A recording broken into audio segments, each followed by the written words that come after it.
You need to be bored. You will have less meaning and you will be more depressed if you never are bored. I mean, it couldn't be clearer. We don't like boredom. Boredom's terrible. When you think about nothing, well, your mind wanders and thinks about, for example, big questions of meaning in your life. What does my life mean? You go to kind of uncomfortable existential questions when you're bored. That turns out to be incredibly important, incredibly good. One of the reasons that we have such an explosion of depression and anxiety in our society today is because people actually don't know the meaning of their lives, much less so in previous generations. Tons of data show this. And furthermore, we're not even looking. Why not?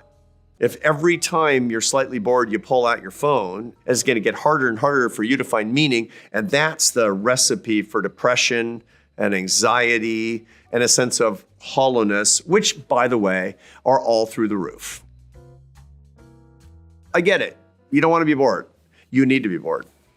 Be bored more. Tomorrow, commute with nothing, not even the radio. Can you do that? Start getting better at periods that are 15 minutes and longer of boredom and watch your life change. Number one, you'll be less bored with ordinary things in your life. If you get better at the skill of boredom, you'll be less bored with your job. You'll be less bored with your relationships. You'll be less bored with the things that are going on around you. But more importantly, you'll start digging into the biggest questions in your life: purpose, meaning, coherence, significance. And who knows, you might just get happier. I have a no device policy after 7 in the afternoon. I don't sleep with my phone.